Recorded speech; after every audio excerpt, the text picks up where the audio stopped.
it changed. I was for Trump the entire time he contested the election because, I always grew up in the Republican household where dead people voting. It's not the case. What the Republican Party has become, it's become MAGA. It's become Donald Trump.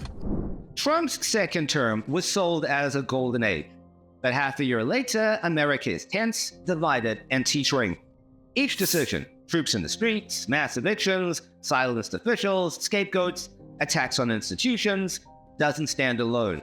They build upon each other like falling dominoes. One reckless move creates the need for the next until the whole picture is chaos. What he calls strength is actually desperation. And the more he doubles down, the more fragile his presidency becomes. This isn't a comeback, it's the anatomy of a collapse. But can Trump fix all this? Let's find out. It all begins with soldiers. Trump paints cities like DC and Chicago as blood-soaked hellholes and rolls in the National Guard. He looks strong on television, but the reality is fear in neighborhoods and anger in city halls. Militarization didn't solve crime. Crime was already at historic lows. What it did was set a precedent. Problems will be met not with solutions, but with force. And he seems to have a justification for it. Take a look. Chicago's a mess. You have an incompetent mayor, grossly incompetent. And we'll straighten that one out probably next. That'll be our next one after this. And it won't even be tough. And the people in Chicago, Mr. Vice President, are screaming for us to come. They're wearing red hats, just like this one. But they're wearing red hats. African-American ladies, beautiful ladies, are saying, please, President Trump, come to Chicago.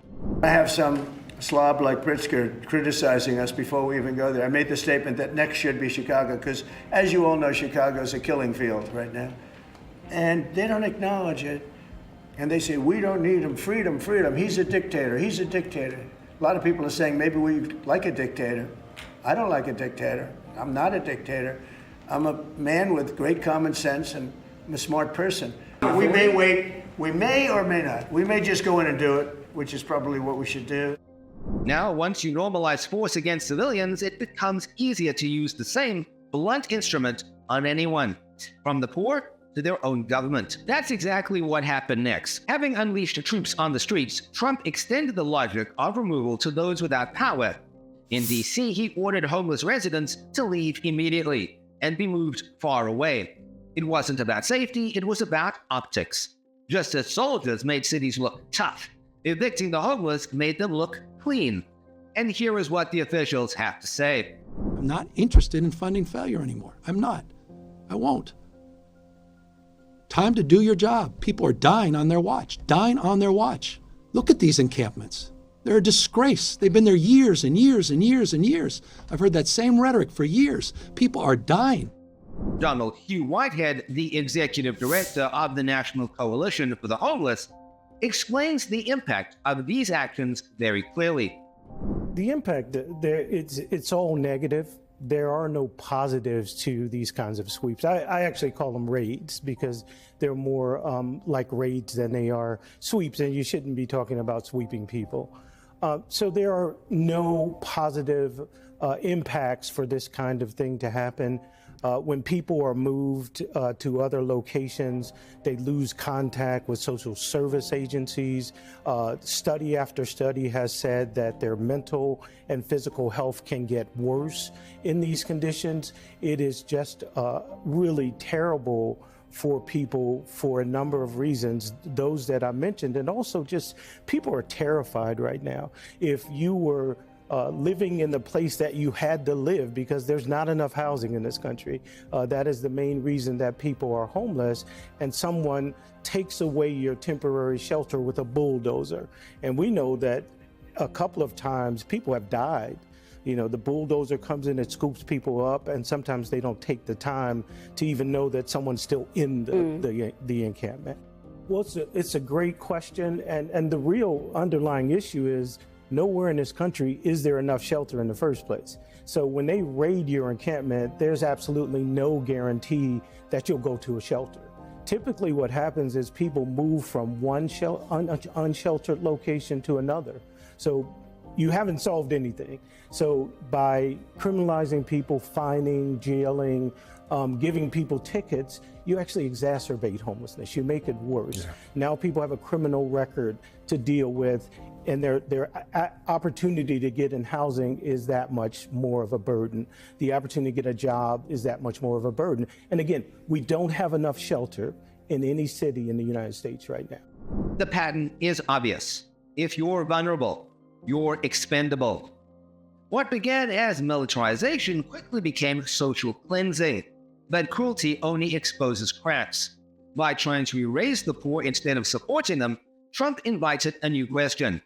If he treats the powerless this way, how does he treat dissent inside the government? The answer came fast. When FEMA employees signed a dissent letter warning that his cuts endangered disaster readiness, dozens were suspended. These weren't radicals. They were experts, veterans of Katrina, Harvey, and Sandy. Trump didn't just sideline them, he silenced them. Mind you, this was a cry for help. Well, thanks for having me. I'm happy to be here. I would call this letter to Congress, unfortunately, a cry for help. The agency has been badly damaged by this administration. They've fired a third of the permanent workforce. They've cut trainings. They've installed a person at the top of the agency, as you pointed out in your opening, has no experience. The Secretary of Homeland Security is taking the unnecessary step and overly burdensome step of requiring her personal sign-off on mission assignments, contracts, grants that are above $100,000, which is slowing down operations and leading to delays in getting assistance where it needs to go. So this letter represents, like I said earlier, a cry for help, trying to get Congress's attention to do something about this before we make the mistakes that we made that led to the disaster that was Hurricane Katrina. And I wanted to ask you, how important is the policy oversight and support of FEMA? We have not only the example of what happened 20 years ago with Hurricane Katrina. Yeah, unfortunately, these responses are not surprising. We saw the same thing when brave people over at EPA stood up to the moves being made by this administration to silence them, putting people on administrative leave. Unfortunately, many of my brave colleagues from FEMA have also been placed on administrative leave. I just want to say thank you to them for standing up, knowing that this type of thing could have happened. And I think another thing I want to point out to your listeners and to your viewers is how this represents the opposite of government efficiency that this administration claims is trying to take.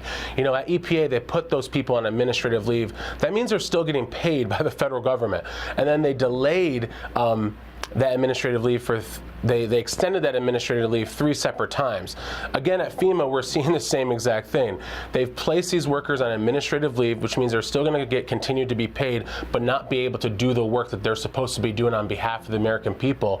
And I think I'd also add, in that same vein of government efficiency, of those 2,000 employees that have either taken the fork in the road or being laid off, many of them have also been placed on administrative leave. So the federal government is in effect paying people to not do their job. And that is a huge waste of government resources, especially when you consider a lot of these people had decades of experience leading the agency. Simply put, it was the same logic as with the homeless. Erase the problem instead of facing it. Troops to suppress cities, evictions to suppress poverty, suspensions to suppress truth. Each step builds on the last, showing a presidency incapable of listening. After ordering the homeless in Washington to be cleared out immediately, Trump showed where this logic of erasure leads next. Anyone or anything that delivers uncomfortable truths must also be removed. The target this time wasn't the poor, but the nation's economic truth teller. When July's jobs report revealed only 73,000 new jobs and downward revisions wiping out 258,000 past jobs, Trump fired Erica McIntyre, head of the Bureau of Labor Statistics. He raged that the numbers were rigged to make Republicans and me look bad, but gave no evidence. The only evidence he has is that he thinks so. The jobs report today were rigged. I think so. And if you look at before the election, the same kind of thing happened. And I think you'll see some very interesting information come out. But we got ready. You have to have honest reports. And when you look at those numbers, or when you look at just before the election, and then after the election, they corrected it by 800,000 or 900,000 jobs. Yeah, I would. And here is an actual expert, the 14th Commissioner of the U.S. Bureau of Labor Statistics, talking about it, not assuming, but telling you what this means.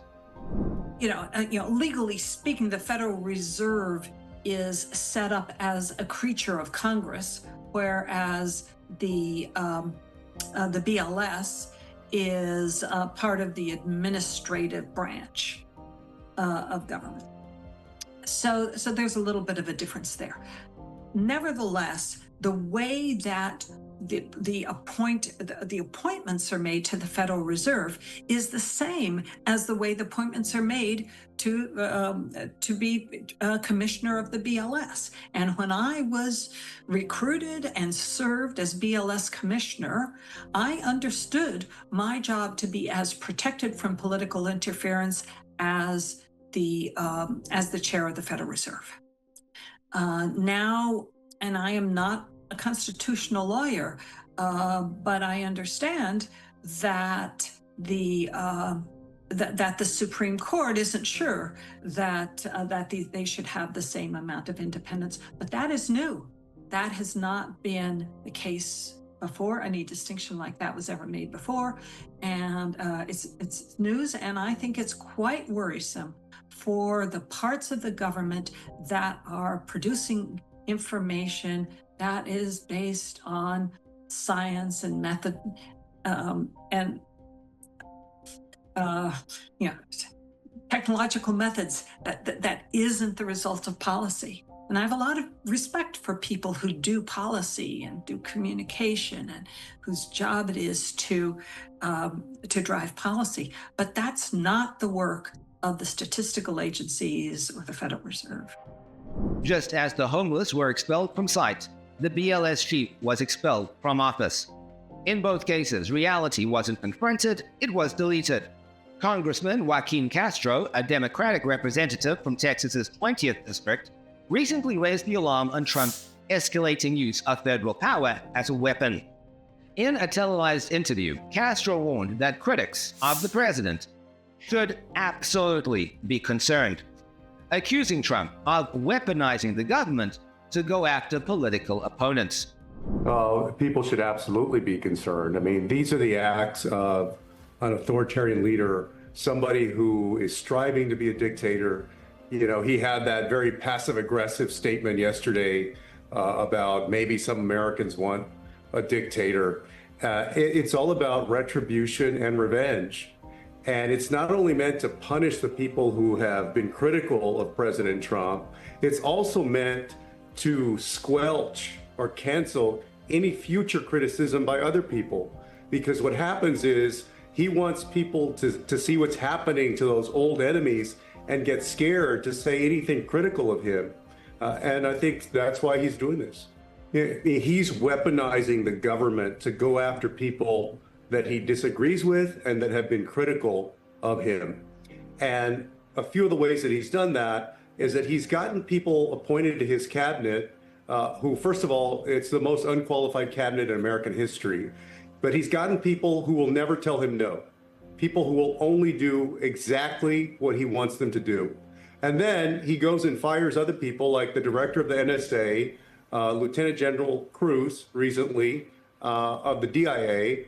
So these people that are career military or intelligence professionals who are trying to provide basically an objective analysis on things, he fires them because he doesn't want experts. He wants enablers. He wants sycophants. And we see that over and over again. Same thing when he fired the person that headed the Bureau of Labor Statistics. He wants somebody that's going to contribute to his narrative and his story and make sure that he's always right.